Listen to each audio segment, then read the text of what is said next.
The kicker seems to be the fall in line phrase. Your take on this? I think Kyrie will fall in line. What? And here's why. Because, look, we know we're talking about a year from now. We're not talking about next season. We're not talking about a few months. We're talking about the 2020-21 season. Correct. Okay?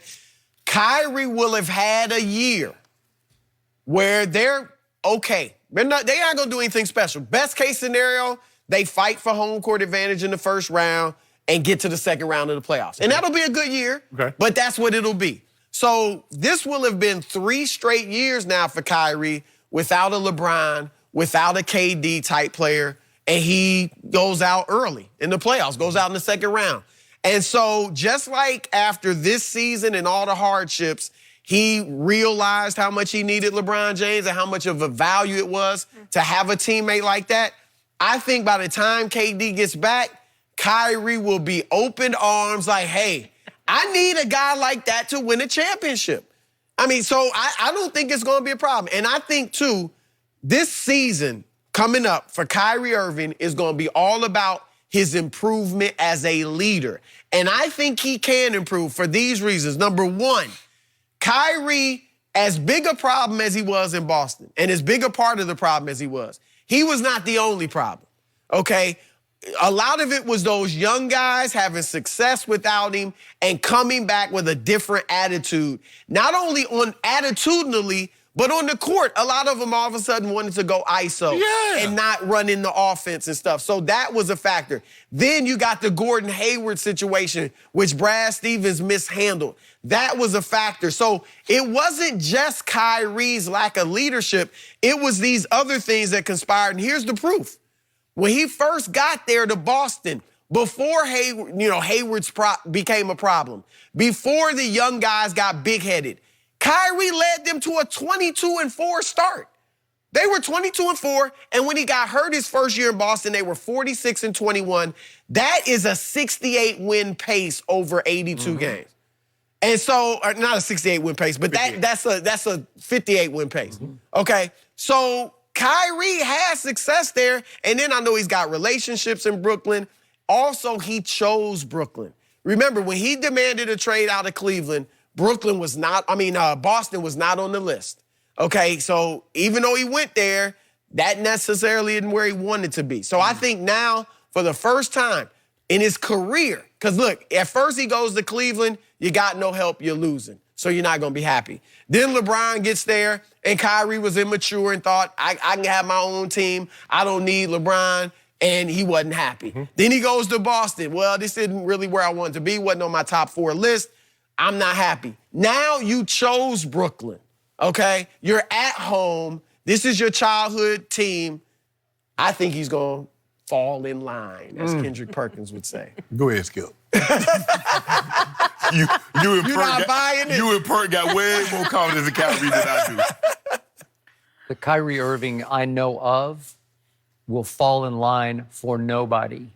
And Kendrick Perkins loves him some Kevin Durant, but he did him no favors with that line, which sometimes just spills out of your mouth and then you can't get it back because it's out there. Wrong terminology to use with Kyrie Irving. He did hit Game 7 closing shot. He won Game 7 with a last-minute shot. Maybe the biggest shot in NBA history, arguably. Could be.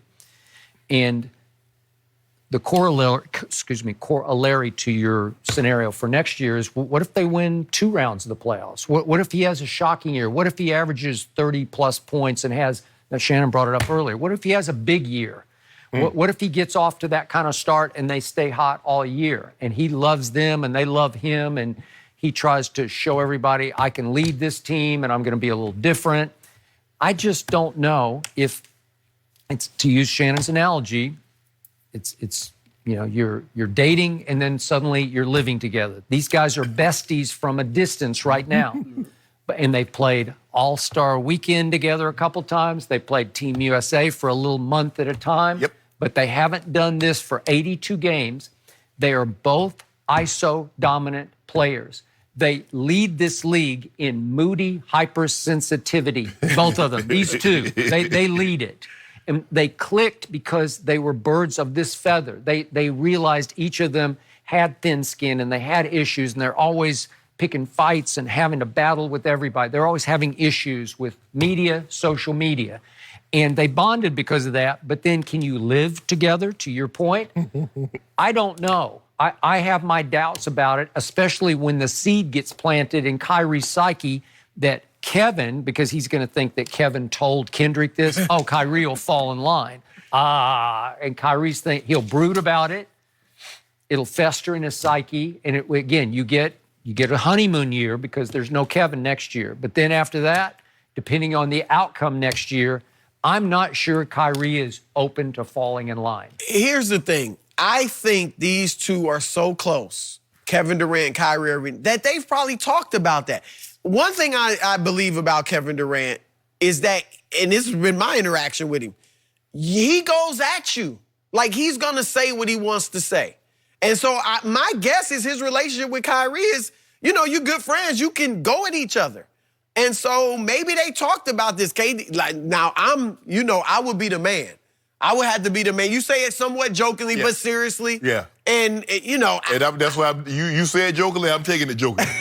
Because just like Kyrie, those young guys, like, hold on. You see what we did without you? Look at Kyrie's resume without KD. He did win a with title. LeBron. Yeah, I'm just saying. But this is your LeBron now. And what did he want? He wanted to get away. See, I look at it like Kyrie doesn't believe that he was the problem in Boston. He believes it was the Celtics. Those younger guys, like you mentioned, they wouldn't, like you said, they wouldn't fall in line with him. Like Perk says he's going to fall in line with KD. And therein lies the problem. Like, now, if he's like, you know what? I tried it my way. I went somewhere else, and it's a lot more difficult being the leader, being the leader of men, being the guy that's going to be the face of an organization, take on all the questions. It's a lot harder than it looks. LeBron makes it look easy. But it's not easy. KD didn't like that. KD said, I just want to play basketball. All that other stuff, being team leader and the captain and all that, y'all can have all that. I just want to hoop. Nah, you can't. If you're the leader of a team, you're the face of a team, you can't just hoop. Right. You got to do all the other stuff that comes along with it. But see, we ain't got that problem. In Purple to Go, we got that problem. Ain't nobody got to fall in line. Just do you. They do have to fall in line. Yeah, do you. I think you got 3 problems. No, we got no problem. Yeah. I love them problems. Yeah, I love them problems. I guess what? The Clippers would love them too. Really? But they ain't gonna get them. Now you got a number 2 who thinks he's the best player on the planet, and you have an Anthony Davis who thinks he's the 4th best Laker of all time, right? Or at least he's in the top 5. And then we got Goat Man. Yep.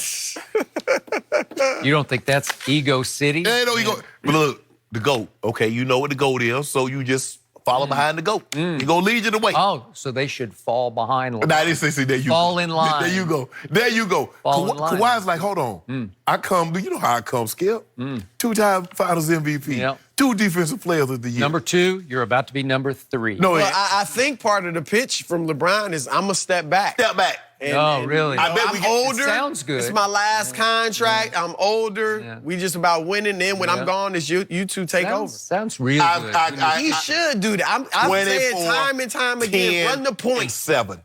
That's what LeBron gonna give you. 24, 10, and 7. Only 7? 10 rebounds a Magic game? No assists. 10 assists? Oh, 10 assists. Yeah. So you got it backwards. Yeah, 24. Okay. Yeah. He had to run full point for that.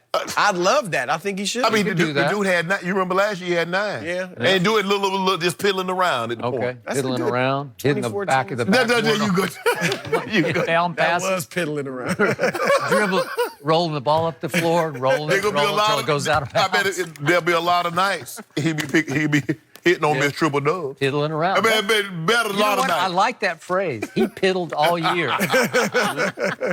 You know what? You take everything out of context and you blow it, slam up. Well, hey, fall in line. That's in context, man. Well, that's what Perk said.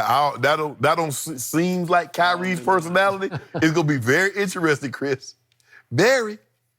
You guys talking, though, like he's going to average 28 next year. And how far can they go? Milwaukee's going to be better?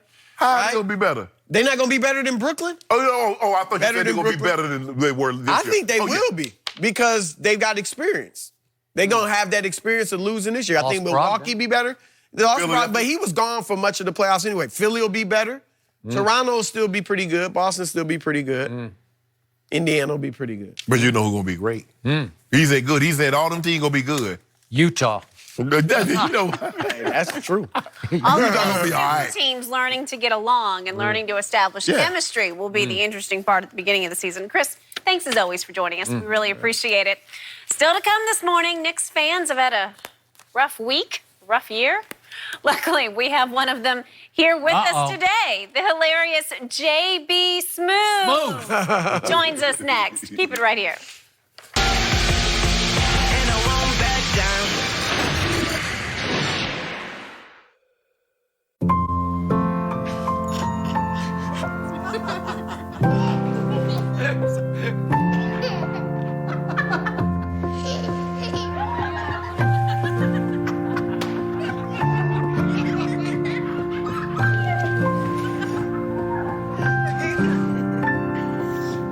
It's funny what happens when people get together.